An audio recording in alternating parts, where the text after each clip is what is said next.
In this video, we're going to look at some quick graphing calculator tips, especially those that are beginners. So, very basic stuff here to start off with, but let's suppose we have 6 times a negative 3. Okay.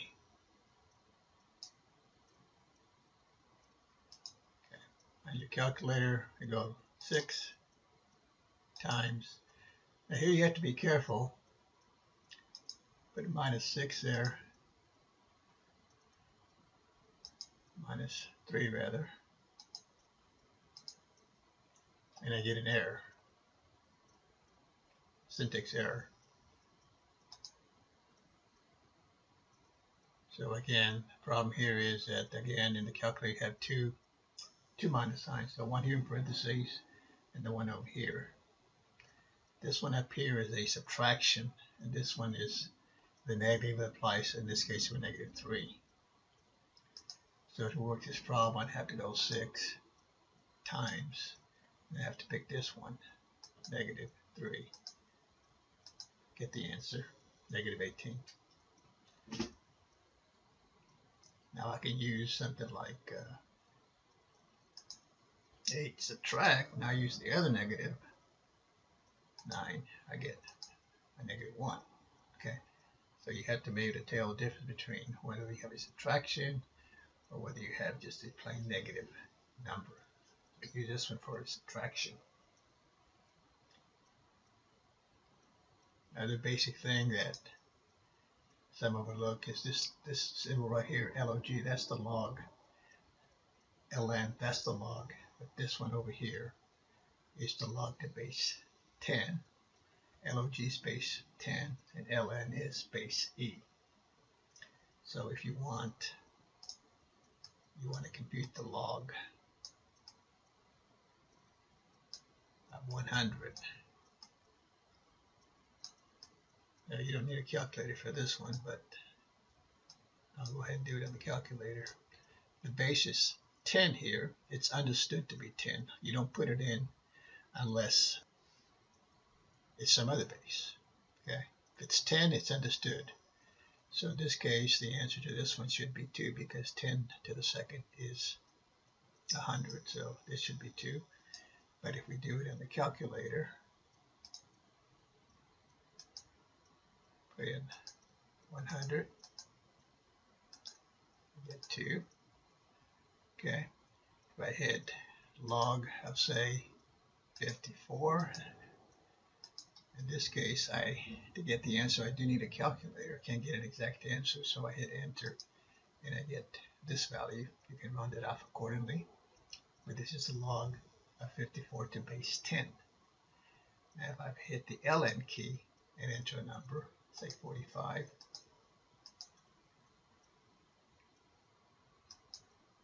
that gives me the log of natural log. We call it natural log of 45 to base e. Okay, so what is e?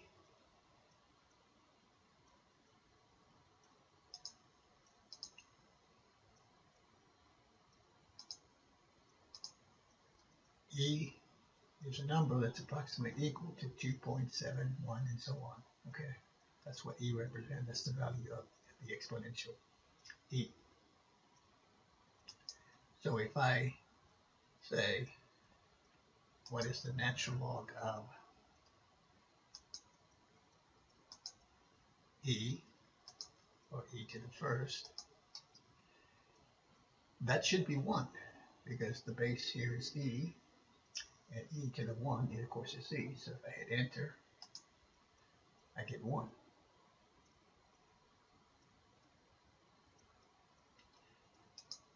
Now, what happens if I want to compute, say, the log of 7? And I want it to base 2, so I have to put it in there. Remember, if you don't put the base value, it's understood to be 10 ln or the natural log of some number x is understood to mean the log of that number x to base e. That's understood. Okay, that's understood. ln means base e. log with no base means base 10. So if we want the log of 7 to base 2, okay, don't have a log to base 2 icon there in the calculator.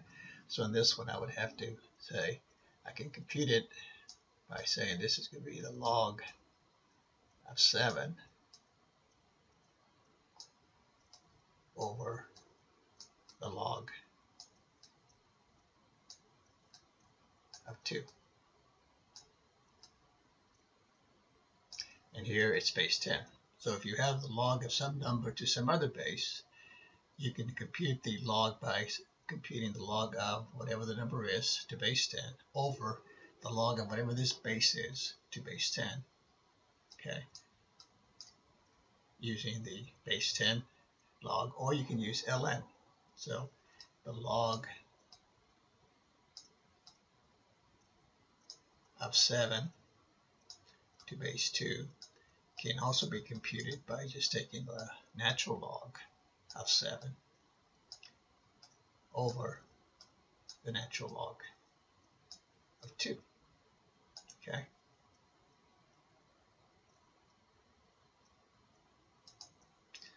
So let's do it over here then.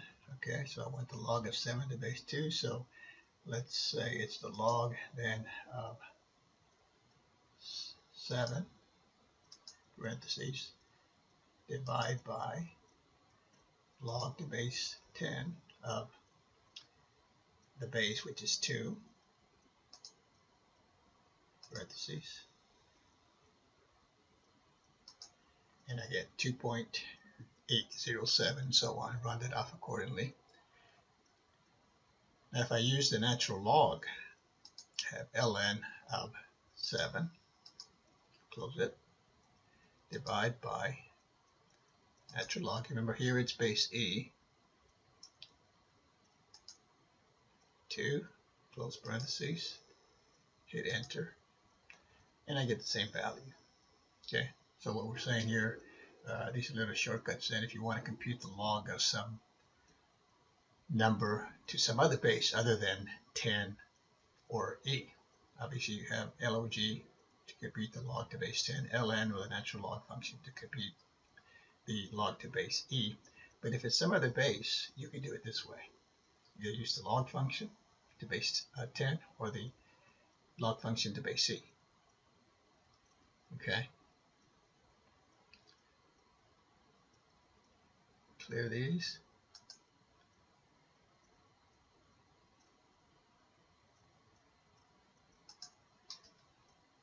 Now the other thing to be aware of is if you have something like, say you have y equal to 3 over x minus 3, and you want a graph.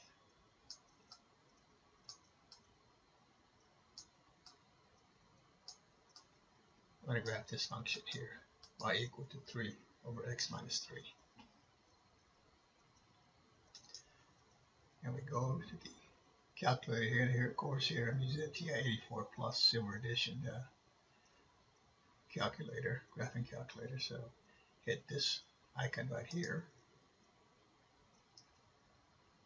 and then enter the function. Now here's where you have to be careful, because some will do this. They'll say, okay, I can look at this, it's 3 over x minus 3. So they'll put in the 3 and then hit the divide, and they'll put, okay, it's x minus 3, and they'll put the x minus 3, and then they'll hit graph.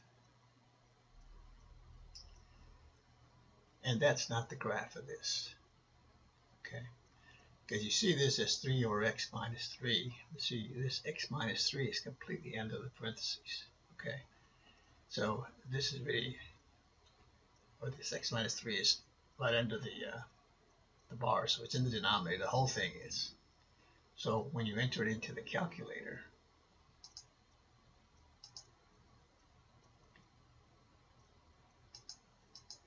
you got to have this in parentheses.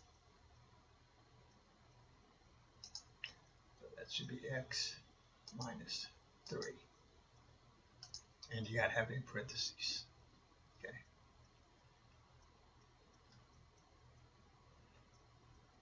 Now you hit the graph. Okay. So you can see here, the denominator is x minus 3, so when x is equal to 3, the denominator is 0. So that means the function is undefined at x equals 3. So there should be a break in the graph at that particular point. There's a discontinuity in the graph. So basically what that means is we have a vertical asymptote. If you look at the table associated with this graph, hit second and table right here, graph P, and you scroll down here, and notice at 3, there's an error. That means the function is undefined at that particular point. Okay, so you got to be careful, not only with when you're doing graphs, any type of calculation, you have to be careful with parentheses. If it's an implied parentheses, you have to include it in there in order to get the correct answer. Okay, just a few quick tips here. Be back in another video to give you some more, but this is just for those that are just beginning to use the calculator. Thanks for watching.